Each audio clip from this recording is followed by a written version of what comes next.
আসসালামু আলাইকুম। আজ শেয়ার করব খুবই উপকারী একটি হেল্পফুল ভিডিও। গত কয়েকদিন আগে আমি বেসিক বেকিং কেকের ক্লাস নিয়েছিলাম। তো সেখানে আমার কেকের পোস্ট করার পরে কেকগুলো দেখে বা কাজ দেখে অনেকে জিজ্ঞেস করেছিল যে আপু কেকের ক্রিমগুলো কিভাবে সংরক্ষণ করে থাকেন বা কিভাবে করব আমরা। তো সেটা নিয়ে আজ একটি রিকোয়েস্টেড ভিডিও নিয়ে এসেছি। এটা হলো এভার হুইপড, সবচেয়ে টপ লেভেলের ভালো মানের এটি কিন্তু ক্রিম বাংলাদেশের ভিতরে, এটি কিন্তু বাইরের ক্রিম। আর আমি সব সময় আমার কাস্টমারকে কিন্তু এই ক্রিমটা দিয়েই ডেলিভারি দিয়ে থাকি যখন আমি কেক দিয়ে থাকি। আর যখন আমি শিখাই তখন আমি আরেকটা ক্রিম দিয়ে করি। তো সেটা বলবো ধীরে ধীরে। এটা হলো ভালো মানের একটি এয়ারটাইট জার। দেখুন এগুলা কিন্তু আরএফএলে বা যে কোনো সুপার শপে স্বপ্নতে এগুলো আপনারা পেয়ে যাবেন। এগুলো কিন্তু ভালো মানের। তো আমি কি করি, যে কোনো ক্রিম, যেহেতু আমি কেকের ক্লাস নিয়ে থাকি, বিভিন্ন ক্রিম আমার কিনতে হয়, সংরক্ষণ করতে হয় আর ডেলিভারিও দিতে হয় কেকের। তো এ ধরনের আমি এয়ারটাইট যে জার প্রথমে দেখিয়েছি সেটার ভিতরে ক্রিমটা খুলে একটু নর্মাল করে নিয়ে খুলে এরপরে ঢাকনা দিয়ে টাইট করে বন্ধ করে ডিপ ফ্রিজে রেখে দিই। সেটা গেল প্রথম যে ক্রিমটা আমি কিনি এভাবে। আর এই বক্সের ভিতরেও আমি এভাবে করে ক্রিম ঢেলে কিছুটা রেখে দিই, কারণ যেহেতু আমার ডেলিভারি থাকে, আবার আমার বাসায় তৈরি করা হয় বিভিন্ন কাজের জন্য, সবগুলো একসাথে একটা জারের ভিতরেই কিন্তু আমি রাখি না, ওখানে কিছুটা রাখি বা 1 থেকে 2 কাপ আমরা এখানেও রাখি। আর বেঁচে যাওয়া আমাদের যে ক্রিমগুলো দেখুন, এগুলো কিন্তু আমার ক্লাস করাই কিছুটা ক্রিম বেঁচে গিয়েছে, চকলেট ক্রিম আর ভ্যানিলা ক্রিম। এটা আর তেমন একটা বাচ্চা নেই, যেহেতু আমরা সব সময় কাজ করে থাকি, আমরা পরিমাণটা বুঝে থাকি কতটুকু প্রয়োজন আমাদের 1 পাউন্ড কেকের জন্য।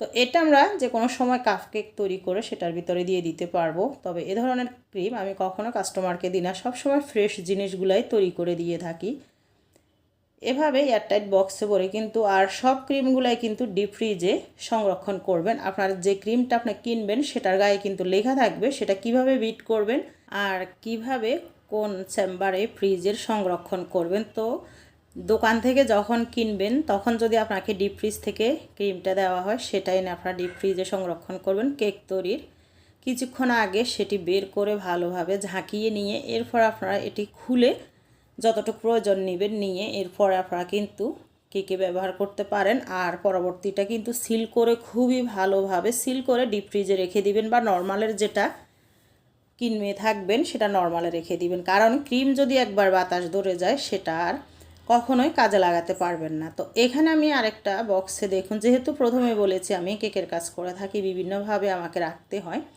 তো এ ধরনের বক্স আমি কখনো রাখিনি। ওই দিন আমার ক্লাসের জন্য আমি দ্রুত এটার ভিতরে ঢেলে নিয়েছিলাম, যাতে করে আমি কাপ দিয়ে মেপে ঝটপট নিতে পারি সেজন্য। তবে আমি সচরাচর পিছনের যে জারটা দেখিয়েছি আরএফএলের সেটার ভিতরে রাখি, কারণ এগুলা ঢাকনা কিন্তু ভালোভাবে লাগানো যায় না। এটা আমি আজকে বা কালকে 2-1 দিনের ভিতরে শেষ করে ফেলবো। আমার আরও কিছু কেকের অর্ডার আছে সেটাই। এটাও আমি দেখুন খুব ভালোভাবে সিল করে রেখেছি, এভাবে ঢাকনাটা টাইট করে লাগিয়ে 2 থেকে 3টা ফলি ব্যাগ দিয়ে বেঁধে এরপর এ ধরনের কাপড়ের যে ক্লিপটা আছে শক্ত সেটা লাগিয়ে ডিপ ফ্রিজে আমি এটি রেখে দিয়েছি। আর প্রথমে আনলে আমি কি করি, ক্রিমটা খুলে এই যে আরএফএলের যে জারটা দেখিয়েছি এটার ভিতরে এই ধরনের টাইট ঢাকনাযুক্ত জারের ভিতরে ভাগ ভাগ করে রেখে দিই। আর এটা আমি বোতলে রেখেছি। এ ধরনের আপনারা পানির বোতল বা যে কোনো বোতলকে খুবই ভালোভাবে ধুয়ে নেবেন, ধুয়ে নিয়ে 2 থেকে 3 দিন রোদে শুকিয়ে নেবেন। আর জারের ভিতরে যদি রাখেন কিন্তু এটি ভালোভাবে শুকিয়ে নেবেন, কোনো অবস্থাতে যাতে পানি না থাকে এর ভিতরে। শুকিয়ে নিয়ে আবার ভালোভাবে টিস্যু পেপার দিয়ে মুছে ক্রিমটা একটু বাহিরে 5 থেকে 7 মিনিট রাখলে সামান্য একটু নরম হলে এরপরে আমি ঝাঁকিয়ে আরএফএলের যে জারটা দেখাচ্ছি এই যে পিছনে এবার হুইফটের সাথে সে জারের ভিতরে আমি 2টি জারে ভাগ করে, একটা ক্রিম কিন্তু 1 কেজি থাকে, লেখায় আছে দেখুন।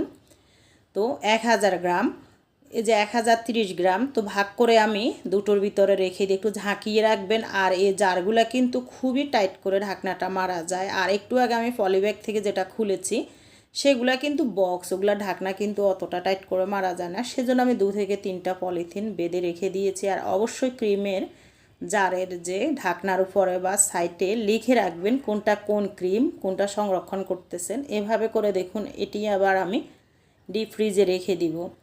তো কয়েকটি ফলি ব্যাগ বেঁধে আর কি, যদি বাতাস লেগে যায় কিন্তু ক্রিম একেবারে নষ্ট হয়ে যাবে। আর আমি এবারে কাজ করেছিলাম ইনস্টা দিয়ে। ইনস্টা কখনো আমি ব্যবহার করিনি, তবে ট্রপিক্যাল থেকে ইনস্টাটা আমার কাছে খুবই ভালো লেগেছে। কারণ ট্রপিক্যাল আমি একটাই কিনেছিলাম, ট্রপিক্যালটা অতটা স্টিফ হতে চায় না আর আমার কাছে ভালো লাগে না। যে যেমন কাজ করে আমি জানি না, আমি এবারে দিয়ে কাজ করি। আর কেকের ক্লাস যখন নিয়ে থাকি তখন আমি ইনস্টা দিয়ে প্রথমেই ইনস্টাটা ব্যবহার করেছি আর কি। ইনস্টাটা কিন্তু অনেক ভালো, টেস্টও খুবই ভালো, আপনারা ইনস্টাটা ব্যবহার করতে পারেন। এটা কোনো প্রমোশনাল ভিডিও না, যেহেতু আমি কাজ করে থাকি, অনেকে জিজ্ঞেস করেছে, সেজন্যই আমি এভাবে। আর ছোট যে বোতলে আমি যেটা রেখেছি এটা কিন্তু গানাশের জন্য, এই যে পাশে যে হলুদ বোতলে, কারণ আমাদের গানাশ তৈরি করতে কিন্তু অল্প ক্রিমের দরকার। তো আমরা সব সময় বড় জার যদি বের করে ফেলি, নর্মাল করে ফেলি, এটা কিন্তু বারবার ঢাকনা খুলে বাতাস ধরে যাবে। সেজন্য গানাশের জন্য এটা আমি রেডি করেছি। ভিডিওটি ভালো লাগলে ইউটিউব চ্যানেলটি সাবস্ক্রাইব করুন, ফেসবুক পেজটি ফলো দিয়ে দিবেন। আল্লাহ হাফেজ।